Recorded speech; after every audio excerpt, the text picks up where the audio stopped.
Students, we will discuss about the important news. First news is regarding the Delhi के perspective से है। Student, Delhi जो present समय में यूनियन टेरिटरी है, वहाँ पे लेजिस्लेटिव असेंबली है, उसका इस्टेब्लिशमेंट है। आप देखिए कि लेजिस्लेटिव असेंबली के जो इलेक्शन है वो आने वाले समय के अंदर कंडक्ट होंगे। तो उसी के रिगार्डिंग में जो इलेक्शन कमीशन के द्वारा इलेक्शन के पर्सपेक्टिव से वोटर्स का जो लिस्ट है उसको प्रिपेयर किया जाता है। यहाँ पे पॉलिटिकल पार्टीज के द्वारा वोटर्स का जो लिस्ट है उसके रिगार्डिंग में एलिगेशंस वो लगाए गए हैं कि कुछ वोटर्स का जो नेम है वो यहाँ पे ऐड किया गया। कुछ पॉलिटिकल पार्टी के द्वारा एलिगेशन लगाए गए कि यहाँ पे वोटर्स का जो नेम है उसको रिड्यूस कर दिया गया है, उसको डिलीट किया गया है इलेक्शन कमीशन ऑफ इंडिया के द्वारा। स्टूडेंट्स, अगर हम यहाँ पे डिस्कस करें वोटर्स के लिस्ट के बारे में, तो आप देखिए कि election commission of India and जो लोकल लेवल के ऊपर जो रिटर्निंग ऑफिसर हुआ करते हैं हर एक कॉन्स्टिट्यूएंसी के, और आप देखिए कि सर्वे के रिगार्डिंग में आपको जो बीएलओ हैं वो देखने के लिए मिलेंगे, जो बूथ लेवल के ऊपर ऑफिसर हुआ करते हैं। उन्हीं के द्वारा अपना जो रिपोर्ट है उसके अंदर बताया जाता है कि कौन वोटर है जिसको कि यहाँ पे ऐड करना है, किस वोटर को आप देखिए कि यहाँ पे डिलीट करना है उनका name due to the death की वजह से, या उनका माइग्रेशन है, उस एरिया के अंदर उनका प्रेजेंस नहीं है। तो उस दौरान में इस तरीके से नेम का जो ऐड एंड डिलीट का कॉन्सेप्ट है वो आपको देखने के लिए मिलेगा।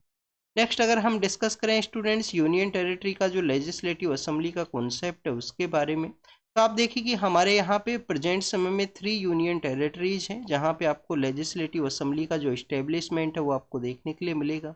एक आप देखिए कि दिल्ली है, जम्मू एंड कश्मीर है, पुडुचेरी है। दिल्ली है, जम्मू एंड कश्मीर है, पुडुचेरी है। दिल्ली के लेजिस्लेटिव असेंबली के बारे में डिस्कस करें तो 69 जो कॉन्स्टिट्यूशन अमेंडमेंट एक्ट है 1991 के समय का, उसी के थ्रू जो लेजिस्लेटिव असेंबली है उसको सेटअप किया गया था। बट आप देखिए कि दिल्ली के अंदर जो लेजिस्लेटिव असेंबली के जो गवर्नमेंट हुआ करती है उनकी डोमेन के अंदर में स्टेट लिस्ट के जो 3 सब्जेक्ट्स हैं वो आपको नहीं देखने के लिए मिलेंगे कि स्टेट लिस्ट के वो सब्जेक्ट है बट इनके डोमेन इनके कंट्रोल के अंडर में नहीं है। एक तो आप देखिए कि पब्लिक ऑर्डर है, पब्लिक ऑर्डर है। पब्लिक ऑर्डर के अलावा स्टूडेंट्स लैंड है, और इसके अलावा स्टूडेंट्स आपको जो पुलिस है वो देखने के लिए मिलेगा। तो 3 ऐसे जो सब्जेक्ट्स हैं जिसके अंदर पब्लिक ऑर्डर है, लैंड है, पुलिस है, जो कि यहाँ पे दिल्ली का जो गवर्नमेंट हुआ करता है उनके कंट्रोल के अंदर में, उनके डोमेन के अंदर नहीं है। इसके अलावा एक और लिमिटेशन है यहाँ पे 69 कॉन्स्टिट्यूशन अमेंडमेंट एक्ट के थ्रू में कि दिल्ली के वहाँ पे जब काउंसिल ऑफ मिनिस्टर को कॉन्स्टिट्यूट किया जाएगा तो काउंसिल ऑफ मिनिस्टर के अंदर में टोटल ओनली 10% जो स्ट्रेंथ है असेंबली का, स्ट्रेंथ के जो 10% मेंबर्स हैं उन्हीं को काउंसिल ऑफ मिनिस्टर के अंदर में एज ए मिनिस्टर के रूप से ऐड किया जा सकता है। बाकी स्टेट्स के अंदर में जो आपको ये लिमिटेशन है वो 15% का देखने के लिए मिलेगा, जिसको कि आप देखिए कि 91st कॉन्स्टिट्यूशन अमेंडमेंट एक्ट के थ्रू इस लिमिटेशन है उसको लगाया गया था। उससे अर्लियर फेज के अंदर किसी तरीके का जो काउंसिल ऑफ मिनिस्टर्स हैं उनकी स्ट्रेंथ के रिगार्डिंग में लिमिटेशन है वो नहीं हुआ करता था। तो ये हमने वोटर लिस्ट के बारे में डिस्कस किया, बीएलओ, रिटर्निंग ऑफिसर, उन सब का जो वर्क है उसके बारे में डिस्कस किया। नेक्स्ट आप देखिए कि साउथ कोरिया के बारे में है। साउथ कोरिया के वहाँ पे आप देखिए अर्लियर फेज के अंदर इम्पीचमेंट की वजह से न्यूज के अंदर में था। अभी रिसेंटली वहाँ पे एविएशन सेक्टर का एक जो क्रैश का जो न्यूज है वो सामने आया है, कुछ पर्सनस का वहाँ पे डेथ हुआ है। अब आप देखिए कि कुछ दिन पहले भी हमने डिस्कस किया था अजरबैजान से रसिया का जो चेचन्या रीजन है वहाँ के लिए एक प्लेन जा रहा था, बट वो प्लेन का क्रैश होता है, प्लेन को हिट किया गया रसिया का जो एयर डिफेंस सिस्टम है उसके थ्रू में। और आप देखिए कि जो कजाकिस्तान का एरिया है वहाँ पे प्लेन है वो क्रैश होता है। तो स्टूडेंट्स, हमारा जो एविएशन सेक्टर है उसके रिगार्डिंग में कंसर्न्स को भी रेज करता है। आप देखिए कि एविएशन सेक्टर के रिगार्डिंग में कुछ कैजुअलिटीज हैं वो सामने आने लगी थी 2014 के समय। एविएशन सेक्टर के अंडर में जो ये एयरक्राफ्ट हुआ करता है इसका मैन्युफैक्चरिंग कंपनी है, उसके द्वारा एक एयरक्राफ्ट को अपग्रेड है वो किया गया था। उसके कुछ केसेज हैं वो सामने आए थे, 2014 के समय केस सामने आया था। फिर आप देखिए कि 2018 के समय भी कुछ केसेज हैं वो सामने आए थे जिसके अंदर एविएशन सेक्टर के अंदर कुछ कैजुअलिटीज हैं वो हुए थे। स्टूडेंट्स, अगर हम यहाँ पे डिस्कस करें एग्जाम से रिलेटेड, तो आपको इंटरनेशनल जो सिविल एविएशन ऑर्गेनाइजेशन है उसके बारे में जानकारी होना चाहिए। यूएन का एविएशन सेक्टर के रिगार्डिंग में एक स्पेशल एजेंसी है। आप देखिए कि इसको किस कन्वेंशन के थ्रू सेटअप किया गया था स्टूडेंट्स, इसको चिकागो जो कन्वेंशन है, चिकागो कन्वेंशन के थ्रू सेटअप किया गया। हेडक्वार्टर कहाँ पे है इंटरनेशनल सिविल एविएशन ऑर्गेनाइजेशन का, तो आप देखिए कि मॉन्ट्रियल के अंदर इसका हेडक्वार्टर है, मॉन्ट्रियल जो कि कनाडा के वहाँ पे है। नेक्स्ट अगर हम डिस्कस करें स्टूडेंट्स चेस के रिगार्डिंग में है, आप देखिए कि चेस के ही पर्सपेक्टिव से हमारी जो वुमेन प्लेयर हैं उनके द्वारा भी इसका जो टाइटलशिप है वो जीता गया है। बेसिकली अगर हम टाइटल के बारे में बात करें तो वर्ल्ड का जो आप देखिए कि women world rapid chess championship है उसको इनके द्वारा जीता गया। तो आप देखिए कि चेस सेक्टर के अंदर इंडिया का जो डोमिनेशन है वो आपको देखने के लिए मिलेगा। स्टूडेंट्स, इंडस वैली सिविलाइजेशन के समय भी आप देखिए कि चेस के जो एविडेंस है वो मिलते हैं कि उस समय चेस के रिगार्डिंग या चेस का ही एक टाइप का वन काइंड ऑफ गेम है वो वहाँ पे हुआ करता था। जब इंडस वैली सिविलाइजेशन का आप देखिए कि आर्कोलॉजिकल सर्वे ऑफ इंडिया के थ्रू ये वर्क को कैरी आउट किया गया तो काफ़ी सारे जो एविडेंस है वो देखने के लिए मिले हैं उस दौरान में। तो चेस के पर्सपेक्टिव से हमने डिस्कस किया। नेक्स्ट आप देखिए कि जम्मू एंड कश्मीर के वहाँ पे जो स्नोफॉल है उसको यहाँ पे शो किया गया है। 40 डेज का जो हार्श विंटर का जो समय हुआ करता है उसको हम चिली कालान के नाम से जाना करते हैं। एवलांचे के रिगार्डिंग में भी आप देखिए कि अलर्ट है उसको रिलीज किया गया है अभी रिसेंटली हमारा वेदर का जो रेगुलेटरी जो एजेंसीज हैं उनके द्वारा।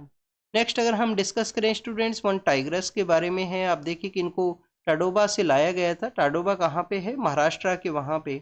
महाराष्ट्र के वहाँ पे टाडोबा अंधेरी नाम का जो टाइगर रिजर्व है वहाँ से इनको लाया गया था। सिमलीपाल कहाँ पे है? उड़ीसा के अंदर में।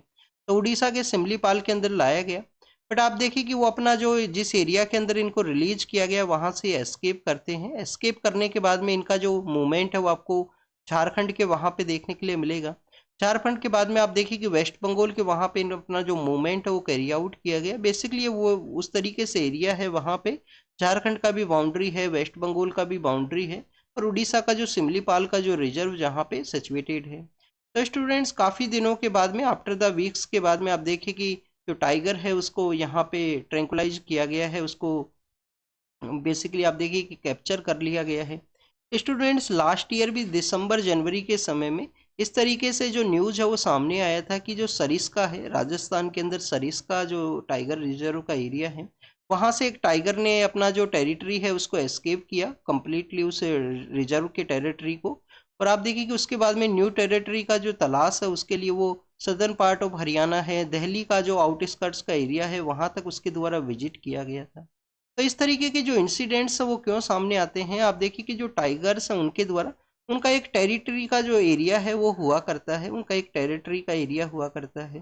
काफ़ी बार आपको टाइगर्स का जो क्लैश है, टाइगर्स का जो आप देखिए कि जो यहाँ पे आपसी जो क्लैश है वो भी आपको देखने के लिए मिलेगा। एक टाइगर का जो ग्रुप है उसके द्वारा अदर टाइगर ग्रुप के अंदर में उनके टेरिटरी के अंदर अगर एंटर किया जाता है तो ये टाइगर्स के बारे में हमने डिस्कस किया। नेक्स्ट आप देखिए कि एंग्लो इंडियन कम्युनिटी के बारे में है। एंग्लो इंडियन कम्युनिटी आप देखिए कि उनका प्रेजेंस आपको हमारे काफ़ी सारे जो सिटीज़ हैं वहाँ पे आपको देखने के लिए मिलता है। बेसिकली कौन हुआ करते हैं एंग्लो इंडियन कम्युनिटी? आप देखिए कि कोई भी पर्सन है उनका अगर फादर लाइन है या मेल जो उनका फैमिली ट्री के अंदर मेल जो प्रोजेनिटर है उसके अंदर में कोई भी पर्सन है तो यूरोपियन लाइन से अगर बिलोंग किया करता है तो उसको एंग्लो इंडियन कम्युनिटी के अंदर काउंट किया जाता है। हमारे कॉन्स्टिट्यूशन का जो आप देखिए कि आर्टिकल 366 क्लोज सेकंड है उसके अंदर एंग्लो इंडियन कम्युनिटी है उसको बताया गया है। एंग्लो इंडियन का जो कम्युनिटी है उसको डिफाइन किया गया है। स्टूडेंट्स, उनका जो क्रिसमस सेलिब्रेशन है उसको बताया गया कि कलकत्ता के वहाँ पे इनका प्रेजेंस है। और 2011 का जो सेंसस है उसके अंदर बताया गया था कि एंग्लो इंडियन जो कम्युनिटी है उनका जो प्रेजेंस है वो आपको काफ़ी कम देखने के लिए मिलेगा। वन ऑफ द माइनॉरिटी जो सेक्शन है वो आपको देखने के लिए मिलता है। नेक्स्ट आप देखिए कि आपको हमारे यहाँ पे 104th जो कॉन्स्टिट्यूशन अमेंडमेंट एक्ट है उसके बारे में भी जानकारी होना चाहिए। देखिए कि एंग्लो इंडियन जो कम्युनिटी है उनको लोकसभा के अंदर 2 सीट्स हैं वो प्रेसिडेंट के द्वारा नॉमिनेट की जा सकती थी। स्टेट लेजिस्लेटिव असेंबली के वहाँ पे गवर्नर के द्वारा वन जो पर्सन है उसको एंग्लो इंडियन कम्युनिटी से नॉमिनेट किया जा सकता था। बट आप देखिए कि 104 जो कॉन्स्टिट्यूशन अमेंडमेंट एक्ट है 2020 के समय का उसके द्वारा इन जो प्रिविलेज है उनको उनको डिलीट कर दिया गया, उनको यहाँ पे रिमूव कर दिया गया। अब आप देखिए कि प्रेसिडेंट के द्वारा जो पर्सन्स हैं उनको नहीं नॉमिनेट किया जा सकता 2 पर्सन्स को लोकसभा के अंदर में अगर एंग्लो इंडियन कम्युनिटी को प्रॉपर रिप्रेजेंटेशन है वो नहीं मिला है लोकसभा इलेक्शन के अंदर में। नेक्स्ट आप देखिए कि स्टेट लेजिस्लेटिव असेंबली के अंदर भी गवर्नर के द्वारा नॉमिनेट है वो नहीं किया जा सकता है वन पर्सन को कि वहाँ पे एंग्लो इंडियन कम्युनिटी का जो रिप्रेजेंटेशन है वो नहीं है। तो ये बेसिक इन्फॉर्मेशन था एंग्लो इंडियन कम्युनिटी के बारे में। 104 जो कॉन्स्टिट्यूशन अमेंडमेंट एक्ट है उसके थ्रू आप देखिए कि जो schedule caste and schedule tribe कुछ सीट्स जो रिजर्व हुआ करती हैं इलेक्शन के दौरान में, आर्टिकल जो 330 है 331 है, 332 है, जिसके अंदर में रिजर्वेशन कॉन्सेप्ट के बारे में बताया गया है। तो आप देखिए कि इनको एक्सटेंड भी किया गया है गवर्नमेंट के द्वारा, 10 ईयर का जो एक्सटेंशन है वो प्रोवाइड किया गया। पॉलिटिकल जो सीट्स है वहाँ पे schedule caste and schedule tribe के लिए रिजर्व के पर्सपेक्टिव से। नेक्स्ट अगर हम डिस्कस करें स्टूडेंट्स, कुचिपुड़ी जो डांस है उसके बारे में है। कुचिपुड़ी आप देखिए कि क्लासिकल डांस है, कहाँ पे इसका जो परफॉर्मेंस है वो आपको देखने के लिए मिलता है।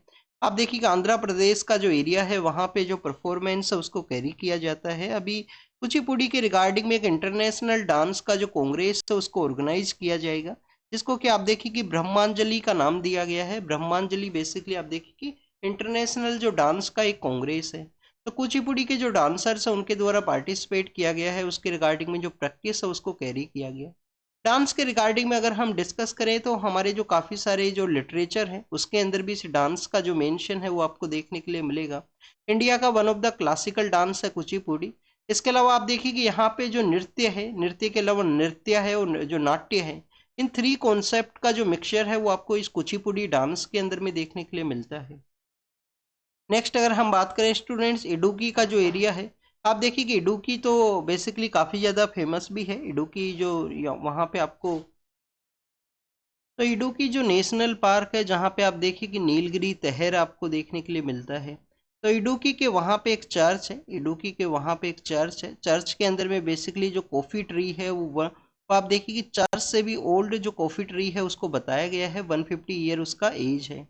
तो स्टूडेंट्स, एक तो इडुक्की के बारे में आपको नीलगिरी तहर की पर्सपेक्टिव से पता होना चाहिए। सबसे ज़्यादा जो नीलगिरी तहर है, नीलगिरी तहर है उसका जो प्रेजेंस है वो आपको इडुक्की के वहाँ पे ही देखने के लिए मिलेगा। और ये आप देखिए कि इडुक्की केरल के अंदर सिचुएटेड है, वायनाड का जो एरिया है, हाई हिल्स का जो एरिया है वहाँ पे। और ये जो नीलगिरी जो तहर का जो बेसिकली आप देखिए कि तमिलनाडु का ये स्टेट एनिमल है। नेक्स्ट अगर हम कॉफ़ी के बारे में डिस्कस करें तो आप देखिए कि हमारे यहाँ पे बाबा भूदान हिल्स का जो एरिया है कर्नाटका के अंदर में, अराकू वैली है जो कि आपको आंध्रा के वहाँ पे देखने के लिए मिलेगा। तो वहाँ पे कॉफ़ी का जो प्रोडक्शन है उसके लिए प्लेसेज हैं वो आपको हमारे जोग्राफी के रिगार्डिंग में भी इम्पोर्टेंट है। नेक्स्ट आप देखिए कि कॉफ़ी का एक बोर्ड भी हुआ करता है, कॉफ़ी बोर्ड के बारे में भी आपको पता होना चाहिए। कॉफ़ी बोर्ड आप देखिए कि ब्रिटिश एरा के समय ही इंडिया के अंदर सेटअप किया गया था, 1942 के समय। Ministry of commerce and industry के अंडर में ये बोर्ड आपको देखने के लिए मिलेगा। इसका जो हेडक्वार्टर है, कॉफ़ी बोर्ड का जो हेडक्वार्टर है वो कहाँ पे है, बेंगलुरु के अंदर इसका जो हेडक्वार्टर है, बेंगलुरु के अंदर इसका जो हेडक्वार्टर है वो सिचुएटेड है। नेक्स्ट अगर हम डिस्कस करें स्टूडेंट्स, एविएशन सेक्टर के बारे में है। आप देखिए कि समय समय पे जो इंसिडेंट्स है वो लूप के अंदर देखने के लिए मिलते हैं। इंडिया का जो एविएशन सेक्टर है उसके भी जो कंसर्न्स है उसको ये रेज करता है। तो स्टूडेंट्स, हमारे यहाँ पे जब भी हम एविएशन के बारे में बात करते हैं तो director general of civil aviation है वो आपको देखने के लिए मिलेंगे। वो एक रेगुलेटरी ऑर्गेनाइजेशन है। हमारा जो इंटरनेशनल सिविल एविएशन ऑर्गेनाइजेशन है, यूएन का जो बॉडी है, उसी के अंडर में एवरी स्टेट को आप देखिए कि उनका एक रेगुलेटरी है उसको सेटअप करना है। इंडिया के द्वारा director general of civil aviation है उनको सेटअप किया गया। इनको आप देखिए कि हर एक इंसिडेंट का जो रिपोर्ट है उसको डिटेल के अंदर एग्जामिन करना है, क्योंकि काफ़ी सारे लोगों का जो लाइफ है वो रिस्क के ऊपर हुआ करता है। आप देखिए कि अगर इस तरीके का कोई भी इंसिडेंट है वो सामने आता है। इंडिया के अंदर में लास्ट 10 to 20 ईयर्स के अंदर में आप देखिए कि रनवे के रिगार्डिंग में जो डायरेक्शन के कन्फ्यूजन है वो देखने के लिए मिले हैं। अभी आप देखिए कि एयर जो यहाँ पे प्लेन है वो एयरफोर्स का जो बेस है वहाँ पे लैंड किया है। कभी टैक्सी स्टैंड के वहाँ पे टैक्सी का जो ट्रैक है वहाँ पे लैंड किया है। चाहे वो गोवा का इंसिडेंट हो, कोयम्बटूर का इंसिडेंट हो, काफ़ी सारे ऐसे इंसिडेंट्स हैं। 2010 के समय में आप देखिए कि हमारे वहाँ पे एक कैजुअलिटी सामने आई थी। मैंगलोर के वहाँ पे एक प्लेन है वो क्रैश हुआ था 2010 के समय में। अब उसका क्या रीजन था स्टूडेंट्स, उसका रीजन यही था कि जो पायलट है वो आप देखिए कि उनको और भी कुछ वर्क है उसको कैरी आउट करना था। तो स्टूडेंट्स, स्पीडी वे के अंदर होने की वजह से उनको और भी जो वर्क का जो बर्डन होने की वजह से वो जो कैजुअलिटी है वो वहाँ पे सामने आया था। उसी के रिगार्डिंग में गवर्नमेंट के द्वारा सिविल एविएशन सेफ्टी एडवाइजरी जो काउंसिल है उसको सेटअप किया गया था। सिविल एविएशन सेफ्टी एडवाइजरी जो काउंसिल है उसको सेटअप किया गया था 2010 के उस इंसिडेंट के बाद में। अब आप देखिए कि इसको एग्जामिन करने का ज़रूरत है। हम मैक्सिमम जब भी कोई इंसिडेंट सामने आता है, पायलट को आप देखिए कि वन काइंड ऑफ टारगेट आपको देखने के लिए मिलेगा। तो पायलट को ना टारगेट करते हुए हर एक सेक्टर को एग्जामिन किया जाए। एविएशन सेक्टर के अंदर सेफ्टी एंड जो सिक्योरिटी है उसको इंश्योर करने के रिगार्डिंग में सिंगापुर का जो मॉडल है, जहाँ पे करेक्टिव जो मेजर्स उनके द्वारा कैरी आउट किए गए, जो भी कैजुअलिटीज वहाँ पे सामने आया था अर्लियर फेज के अंदर में, तो आप देखिए कि सिंगापुर मॉडल के थ्रू हमको भी यहाँ पे एविएशन सेक्टर के अंदर जो सेफ्टी को इंश्योर करने के रिगार्डिंग में सिंगापुर मॉडल के रिगार्डिंग में जो करेक्टिव मेजर्स है उनको लेने का जरूरत है। स्टूडेंट्स, रिसेंटली गवर्नमेंट के द्वारा आप देखिए कि विंटर सेशन के दौरान में जो कॉन्स्टिट्यूशन अमेंडमेंट बिल है 129 उसको टेबल किया गया पार्लियामेंट के अंदर में, और उसके अंदर बताया गया कि कुछ अमेंडमेंट्स वो कैरी किए जाएंगे, जिसके अंदर आप देखिए कि आर्टिकल 82 का क्लोज सेकंड है, एक न्यू आर्टिकल है वो ऐड किया जाएगा। आर्टिकल 83 है, 172 है, 327 है, इन आर्टिकल्स के अंदर अमेंडमेंट्स उनको कैरी किया जाएगा। एक अपॉइंटमेंट डेट है वो लाया जाएगा कि हमारे यहाँ पे जब 2029 के जब इलेक्शंस कंडक्ट होंगे तो वो जो अपॉइंटमेंट डेट है उसको फिक्स माना जाएगा, उसी के बाद में लेजिस्लेटिव असेंबली के इलेक्शंस है वो कंडक्ट होंगे। बट आप देखिए कि साइमल्टेनियस इलेक्शन जो है, क्या हमारा जो रिप्रेजेंटेटिव डेमोक्रेसी है उसके लिए इम्पोर्टेंट है simultaneous election, one nation one election का, तो आप देखिए उसी को यहाँ पे एग्जामिन किया गया। फर्स्ट आपको रिप्रेजेंटेटिव जो डेमोक्रेसी है उसके बारे में जानकारी होना चाहिए। स्टूडेंट, जो रिप्रेजेंटेटिव डेमोक्रेसी है कि किसी भी एक कॉन्स्टिट्यूएंसी को एक आदमी है उसको इलेक्ट किया जाएगा, एक पर्सन है उसको इलेक्ट किया जाएगा एक कॉन्स्टिट्यूएंसी के अंदर में। सपोज कीजिए सदर्न दिल्ली का जो कॉन्स्टिट्यूएंसी है मेंबर ऑफ पार्लियामेंट के रिगार्डिंग में, तो जो मेंबर ऑफ पार्लियामेंट यहाँ पे इलेक्ट होगा वो पीपल्स का रिप्रेजेंटेटिव है पार्लियामेंट के अंदर में। पीपल्स का जो वॉइस है वो रेज किया जाएगा, उसके द्वारा उनका जो कॉन्स्टिट्यूएंसी के अंदर जो भी प्रॉब्लम्स है वो बताया जाएगा। तो स्टूडेंट्स, रिप्रेजेंटेटिव डेमोक्रेसी का जो कॉन्सेप्ट है उसको ये आप देखिए कि वायलेट करता है, उसको आप देखिए कि डाइल्यूट भी करता है, ऐसा यहाँ पे बेसिकली एग्जामिन किया गया है एडिटोरियल के अंदर में। कि सेंट्रलाइजेशन और फेडरलिज्म का जो कॉन्सेप्ट है उसके रिगार्डिंग में आप देखिए कि सेंट्रलाइजेशन ओवर सेंट्रलाइजेशन का कॉन्सेप्ट यहाँ पे आपको देखने के लिए मिलेगा, जिसके अंदर आप देखिए कि जो लोकल इश्यूज हैं, लोकल इश्यूज का आप देखिए कि ओवर शेडो कर दिया जाएगा नेशनल इश्यूज के द्वारा, लोकल इश्यूज इलेक्शन के अंदर नहीं रहेंगे। इसके अलावा इंक्लूसिविटी है उसको ये रिड्यूस कर सकता है, अकाउंटेबिलिटी है उसको ये रिड्यूस कर सकता है, ऐसे काफ़ी सारे जो पॉइंट्स हैं उसके बारे में डिस्कस किया। अर्लियर फेज के अंदर आप देखिए कि हमने एक एडिटोरियल है उसको डिस्कस किया था वन नेशन वन इलेक्शन के ही रिगार्डिंग में। कैसा बताया गया है कि वन नेशन वन इलेक्शन की वजह से जो टैक्स पेयर्स का जो मनी है उसको बेसिकली कम किया जाएगा, उसको रिड्यूस किया जाएगा, एक साथ इलेक्शन यहाँ पे कंडक्ट होंगे। बट आप देखिए कि इलेक्शन के अंदर में जो कैंडिडेट के द्वारा जो पैसे अगर खर्च किए जाते हैं या पॉलिटिकल पार्टी के द्वारा जो पैसे खर्च किए जाते हैं वो अगर यहाँ पे रिड्यूस होते हैं, वो मनी अगर यहाँ पे बचता है, सेव रहता है, तो आप देखिए कि क्या उस पैसे को वेलफेयर स्कीम्स के रिगार्डिंग में लगाया जाएगा, क्या वेलफेयर स्कीम्स के रिगार्डिंग में उसको लगाया जाएगा। यहाँ पे रिप्रेजेंटेटिव डेमोक्रेसी को आप देखिए कि चैलेंज इस वजह से भी माना गया है, क्या स्टिल हमारे इलेक्शन प्रैक्टिस के अंदर में फ्री बीज का जो कॉन्सेप्ट है कि किसी गवर्नमेंट के द्वारा किसी पॉलिटिकल पार्टी के द्वारा अनाउंस कर दिया गया कि इतने जो पैसे हैं वो आपको दिए जाएंगे, तो आप देखिए कि जो अनाउंसमेंट है वो भी आप देखिए कि इलेक्शन प्रोसेस को, जो इलेक्शन प्रोसेस का जो न्यूट्रलिटी है उसको वो आप देखिए कि डैमेज करता है, उसको वायलेट करता है। तो उन सब के बारे में डिस्कस किया गया। ब्रह्मपुत्रा रिवर जो कि अरुणाचल प्रदेश के वहाँ पे सियांग एंड दिहांग के नाम से इसको जाना करते हैं। अरुणाचल प्रदेश के जो पॉलिटिकल लीडर हैं उनके द्वारा कहा गया है कि एक्सेसिव वाटर अगर रिलीज होगा उस डैम के थ्रू में अगर मानसून के दौरान में, तो आप देखिए कि फ्लड का जो सिचुएशन है वो क्रिएट हो सकता है। तो उनके जो कंसर्न्स है वो उनको रेज किया गया है इनके द्वारा। नेक्स्ट आप देखिए कि इंडिया के अंदर जो इंटरनेट शटडाउन है 2024 के अंदर काफ़ी कम इंटरनेट शटडाउन के जो केसेज हैं वो रहे हैं। तो वन काइंड ऑफ आप देखिए कि रिड्यूस हुआ है इंटरनेट का जो शटडाउन, जो कि 2019-20 के समय तो इंडिया के अंदर में काफ़ी जो लंबे समय के लिए जो इंटरनेट का जो शटडाउन है वो देखने के लिए मिला था। अनुराधा बसीन है, कश्मीर टाइम्स का ये जर्नलिस्ट है। तो आप देखिए कि इनके द्वारा तो कोर्ट के अंदर अप्रोच किया गया था, Anuradha Bhasin versus union of India का केस है, जिसके अंदर freedom of speech and expression है, freedom to conduct the business है, और आप देखिए कि उसका जो पार्ट है वो मान लिया गया था कोर्ट के द्वारा, इंटरनेट को एज ए बेसिक पार्ट उसका। नेक्स्ट अगर हम बात करें स्टूडेंट्स, हमारे जो ओवरसीज जो सिटीजन्स हैं, आप देखिए कि उनका एनरोलमेंट तो देखने के लिए मिला, बट इलेक्शन के अंदर में जो वोटिंग का जो परसेंटेज है वो काफ़ी कम ऑब्जर्व किया गया है। हमारे जो सर्विस वोटर्स हैं उनके रिगार्डिंग में आप देखिए कि इलेक्ट्रॉनिक जो ट्रांसमिटेड बैलेट पेपर है उसको लाया गया था इलेक्शन कमीशन ऑफ इंडिया के द्वारा।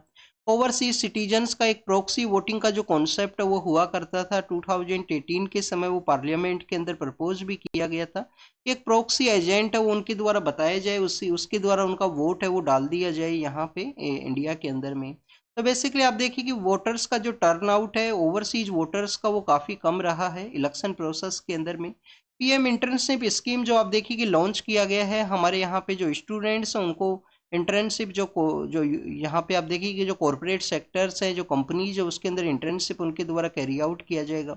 इसके अंदर आप देखिए कि 4500 है वो गवर्नमेंट के द्वारा दिए जाएंगे, 500 जो मनी है वो बेसिकली जो कंपनी है जिनके द्वारा इंटर्नशिप के लिए उनको अलाउ किया गया है उनके द्वारा दिए जाएंगे। तो काफ़ी ज़्यादा जो एप्लीकेशन है वो यहाँ पे रिसीव हुए हैं गवर्नमेंट के द्वारा, ये बताया गया है। पीएम सर के द्वारा जो उनका मन की बात प्रोग्राम है उसको कैरी किया गया था, कॉन्स्टिट्यूशन के पर्सपेक्टिव से डिस्कशन रहा है मन की बात प्रोग्राम के अंदर में। और जगह जगह पे जो कॉन्स्टिट्यूशन की रिगार्डिंग में जो जो आप देखिए कि जो प्रोग्राम्स हैं उनको कैरी किया जाएगा। 2024 का जो लास्ट मिशन है आप देखिए कि जो यहाँ पे PSLV C60 है, PSLV C60 है उसको लॉन्च किया जाएगा, जिसके थ्रू हमारा स्पेस सेक्टर के अंदर जो डॉकिंग है उसको आप देखिए कि इम्प्रूव किया जा सके, उसको उसका जो एक्सपेरिमेंट है उसको कैरी आउट किया जा सके। तो इसरो का 2024 का आप देखिए कि लास्ट मिशन है जिसके अंदर में यहाँ पे 2 सैटेलाइट्स हैं उनको लॉन्च किया जाएगा चेजर एंड टारगेट के रूप से, और स्पेस के अंदर डॉकिंग का जो कॉन्सेप्ट है उसको इम्प्रूव किया जा सके इंडिया का। नेक्स्ट आप देखिए कि जो टॉक्सिक गैस है उसको उसको यहाँ पे इनहेल करने की वजह से कुछ कैजुअलिटीज हैं वो सामने आई हैं गुजरात के वहाँ पे। स्टूडेंट सीरिया के वहाँ पे जो हयात तहरीर अल शम नाम का जो ऑर्गेनाइजेशन है उनके द्वारा पावर को टेक ओवर किया गया। अब आप देखिए कि जो फॉर्मर जो पॉलिटिकल लीडर हैं बशर अल असाद, उनके जो सपोर्टर्स हैं उनको जो इन्फॉर्मेशन प्रोवाइड किया करते थे उनके रिगार्डिंग में यहाँ पे ऑपरेशंस को कैरी किया गया है। जॉर्जिया के वहाँ पे जो पॉलिटिकल लीडर हैं उनके द्वारा ओथ प्रोसेस को कैरी किया गया। जॉर्जिया जो सदर्न पार्ट ऑफ कोकस का जो एरिया है वहाँ पे ये सिचुएटेड है। North Korea and that US के पर्सपेक्टिव से है, एग्जाम के रिगार्डिंग में नहीं इंपॉर्टेंट है। तालिबान के द्वारा बताया गया कि विंडो का जो सेक्शन है उसको आप देखिए कि रिमूव कीजिए, हाउस के अंदर जो विंडो कॉन्सेप्ट है उसको रिमूव कीजिए, वो औरतों के द्वारा जो विंडो है उससे नहीं देखा जाए। तो आप देखिए कि one kind of discriminatory derogatory practice आपको ये देखने के लिए मिलेगा। इसराइल के द्वारा जो सीरिया का जो एरिया है वहाँ पे आप देखिए कि स्ट्राइक किया गया है, एयर स्ट्राइक किया गया है, वॉर मॉनिटर के द्वारा ये बताया गया है। और स्टूडेंट्स इसके अलावा आप देखिए कि अजरबैजान का जो प्लेन क्रैश है उसके रिगार्डिंग में यहाँ पे मेंशन है। तो this is all the information related to the today's newspaper. आप इसको रीड कीजिए, रिवाइज कीजिए, जो भी इंफॉर्मेशन आपको मिला है उसको नोट डाउन कीजिए। Thank you students, thank you very much.